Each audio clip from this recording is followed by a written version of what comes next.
This entitled father thinks he can march into a meeting even if he doesn't have an appointment. He'll come up with the craziest reasons why he thinks he should cancel his son's classes without paying any fees. Happy birthday, today's your birthday, and on with the revamped show.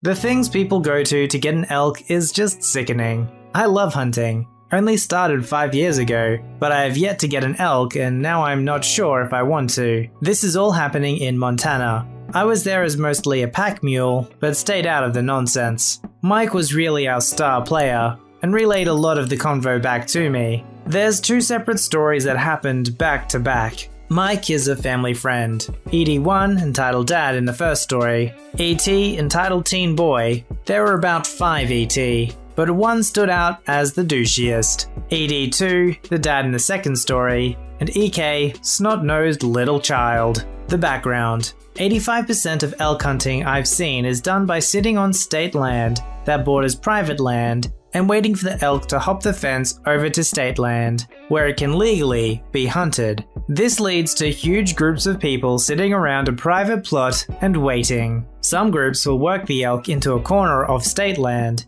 and gun down the whole herd. It's revolting, but easy elk meat. Mike and I were waiting at a decent spot on a hill where we had some tree coverage and a log to sit on. There was a herd on private land that were watching very closely. One decent bull elk hopped the fence. Mike waited to take the shot until it was more on public land. If you injure an elk and it runs back onto private land, the owner of that land can claim your elk. The elk finally moved into our sweet spot. Mike fired and obviously hit the bull. He didn't go down all the way, but took a few steps before laying down. Once the elk started laying down, we see this group of teenagers run out to the bull, and ET shoots it in the head. Mike was obviously livid and marched down to yell at the kids. The ED started yelling at Mike to leave his kid alone. They argue for some time about who gets to tag the elk. Mike put the elk down, but ET claimed the kill shot. There were the typical, "You don't deserve it because you only injured it," and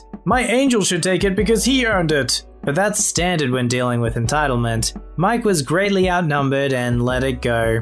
The teens destroyed the elk's skull, and the shouting match along with the extra gunfire scared off the rest of the elk. We pack out to move locations, just absolutely ticked off at the audacity of some people. We get to our next location. Similar setup. Wide open state land just waiting for the elk to hop the fence. Mike sees another bigger elk. He fires and a half a second later there is another shot. Two people shot at the same elk. The elk went immediately down, so there was no question it was dead. When we get to the elk, the ED2 meets us there. We find there is only one bullet in the elk. Now Mike's gun makes a pretty big hole, and this was indeed a large hole in this elk. ED2 brings EK, who is maybe 12, but likely younger. EK has a much smaller rifle than Mike's. I went down to the elk with Mike for this one. "Way to go, EK! You got your first elk!" "Sorry, but there's no way this little rifle made that hole. That rifle probably wouldn't even take down an elk."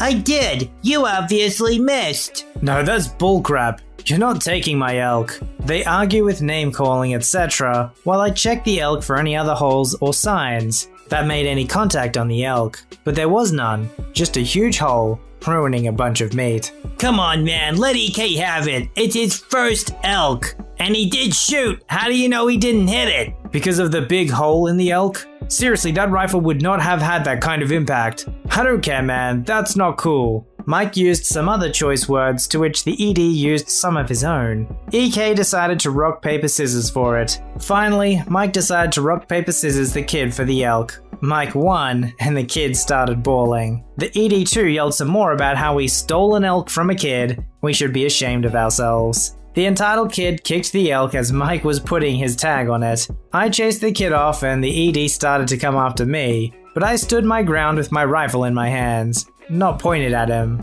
but he got the message I was sending. We quartered and hauled the elk out, and I decided that I'd much rather hike a mountain, and maybe I'll stumble upon an elk. It's a much more pleasant experience, though less guarantee. I don't know if you were as equally paranoid, but I'm just like, somebody's gonna get shot during this story, aren't they?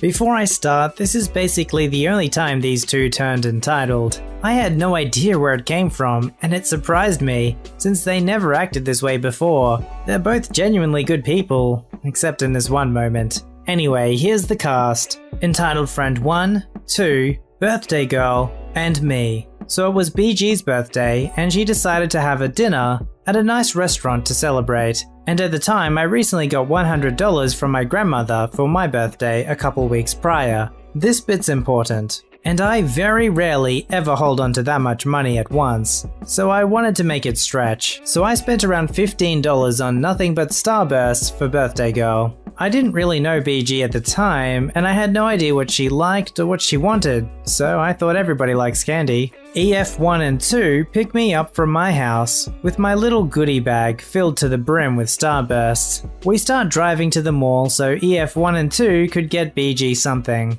They went to Spencer's and got nerdy t-shirts and lanyards, a mug, and a poster, totaling around $60. They wanted to get a birthday card, but the ones at Spencer's were too inappropriate, as BG's parents would be at the birthday dinner too, so EF1 decided she could go by Safeway and get a birthday card. When we got to the store, EF1 and 2 went down the aisles while I stayed near the front. I found a rack filled with Amazon gift cards and thought to get myself one while I'm here to get a book or something online. I picked one $25 one and proceeded to the line waiting. When EF1 and EF2 got back, they returned with more than a card. Chocolates, balloons, party hats, confetti shooters, plastic necklaces. They had all that in their hands and they stood in line and joined. They noticed I had an Amazon card and asked me why I got it. I explained to them that I was thinking about getting myself a book online. That's when it went downhill. Oh, well, since you're getting that, then you can get this stuff for BG too. What? No, I can't afford all that stuff you got. Yeah, you can. I know you got $100 from your grandmother. You can easily pay the $20 for this stuff. It wasn't $20, it was nearly $50. That's my birthday money, and I already spent some on my gift for BG. You spent what, like $10? Come on, we spent nearly $50, it's only fair. The difference between us is that she didn't really pay for it herself. Her parents gave her the money, almost any time she wanted. Mine aren't like that. You have to work for money in my family, and that's if my parents had any work to offer. I start to get frustrated since they weren't taking no for an answer. I can pay for the card, but I can't get all this other stuff. That's just too much. Dude, you're seriously not being a good friend right now. Excuse me? Just pay for the stuff. No, I don't want to spend half of my money like this. Dude, how do you think we feel? You spent little compared to us. Okay, you guys can pay for this yourself. I said no. I continued down the line and started to purchase it as they left the line in a huff, questioning whether they should buy it themselves or not. As I paid with cash, EF spoke. You're seriously not gonna buy this? She said it like I did something wrong, and I snapped at her. Enough! I'm done talking about this. Me yelling at her kind of made the cashier nervous, so I calmed myself down as I finished paying. I walked out the store and waited for them. They ended up buying it themselves and walked out the store, kind of ignoring the walk to the restaurant since it's close by. But the kicker here, BG absolutely loved my gift, because she can almost never get candy since her parents put her on a strict diet. She wasn't really overweight, so I was kind of heartbroken by that fact. And BG liked the gift EF1 and EF2 got her, but she didn't really show it as much, which was kind of sad as well, because they did pay for it and went out of their way to get her a bunch of stuff. I thought after the altercation, if it was bad that I got myself something when they were birthday shopping, and I'm still not sure if that's taboo, so I'll let you guys decide if I was in the wrong. And after this, EF1 and I are still best friends and stuff, but I rarely talk to EF2 anymore. I think when you're a teenager and you don't have much money, you don't have much spare time, you probably don't have much independence to go out to where you want when you want, I don't think it's that unreasonable to, in that moment, buy the stuff from your birthday gift that you wanted. Because you probably don't know necessarily when you're going to get the chance to buy it again. Perhaps as you get older that becomes more of a taboo, like if your intention shopping is to buy for someone else and then you just start spending all your time buying for you. Depending on the context, yeah, that's probably a bit more awkward.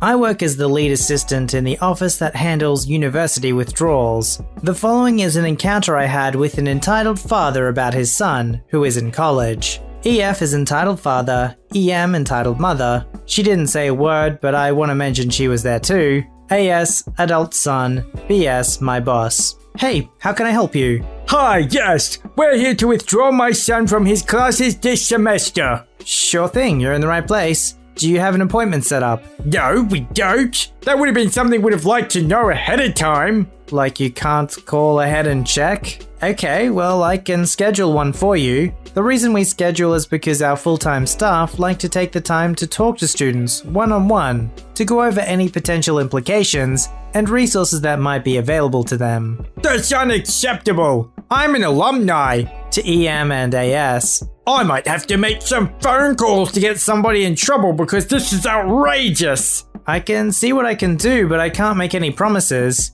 Everybody is booked solid for the rest of the day. That's much better. I walked back to my boss, whose door was open so she could hear the whole exchange from the start. I'll go ahead and meet with them. You sure? Yeah, it's fine. I mean, I'm supposed to be on lunch, but whatever. Me, as I'm leaving, sarcastically and whispered, yeah, he's gonna make some phone calls. Sure, right. Just because you're an alumni, they'll listen to whatever you say. She almost spits out her coffee as we shared a silent laugh. We see this crap too often working in student services, where parents try to pull all sorts of crap, when in most cases, we legally can't talk to them about their kid. FERPA is a thing, guys. Okay, so it looks like we can squeeze you in. That's better. So I started talking to the kid. Okay, so we're gonna need you to fill out some paperwork. Fill out what's in the box here, the Scranton on the next page, and read and sign the back 2 pages. If you don't feel comfortable signing something till the meeting, that's completely fine. Alright, thanks. I should note he looked mildly annoyed with his father the entire time,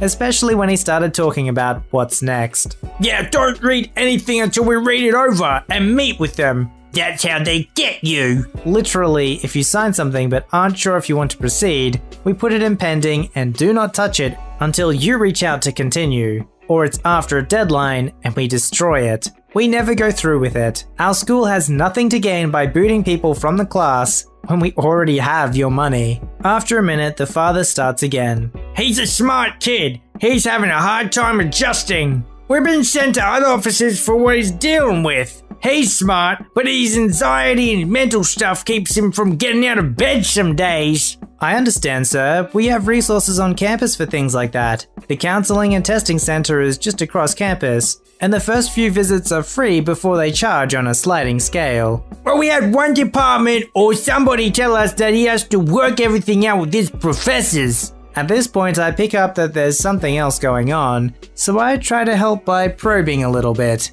Well, if you feel comfortable, you can tell me a little bit about what's going on and I can direct you into the right offices. EF comes back up to my desk. Well, he has high-functioning autism. He can't focus in his classes and that contributes to his anxiety about going to classes and it's hurting him. He's really smart and he does well at everything, but it's just a battle. Okay, now I get it. Yeah, he approached it a lot more blunt and rude than need be, and still kinda had a rude tone, but I could tell he was just trying to help his kid. Well, there's the ODA office, Office of Disability and Accommodation, in the same building as us. They're just at the opposite end of it, last office on the right. There they can work with students for alternative testing places and advocacy with instructors, pending the appropriate documentation they require. Oh, we didn't know about that. I mean, that kind of thing just used to be called gifted and talented, you know? Because he's smart. Of course, sir. They would just be the best office to speak to about this sort of thing. Eventually, my boss calls kid and family back. They have a really long meeting that takes up the rest of my boss's lunch, and honestly, she's overworked as in her position. As they're leaving, he said thank you for the help, and the kid looked at me like he felt bad about how his dad acted. I see that face a ton with students whose parents come down super hard for no reason. Confrontation with parents always makes me a little nervous, but I had been with this office since 2016 when I started college, and I've had to deal with a lot of angry parents over the years. Heck, my other boss who I've been here longer than even told me she's glad I'm the lead assistant now, because she hears me up there dealing with them. I know how much information I can give before it's something above my pay grade, and I always know just who to direct things to, because if we bothered them with every little question, they'd never get anything done. But this one, while the dad definitely was entitled, after he calmed down a little, I could tell it was from a genuine place of concern. That, I'm an alumni, maybe I'll make a few phone calls, bit is what struck a nerve with me. I've got a million of these working at a university, but they're so common I tend to forget a lot of them. Entitlement can come about for many reasons. Maybe they were raised by an entitled parent themselves, Maybe they've had a hard life. Maybe they feel like they're just trying to protect their kid. Perhaps it's just an expression of the evil within themselves. But whatever the reason is, it's never justified to treat other people unkindly. Submit your story to be read on the channel at voiceyherestories@gmail.com and join our Voicey veteran community at r/voiceyhere. Don't forget to like, subscribe, and hit that bell to never miss an episode. Alright, Voicey veterans, I'll see you in the next one.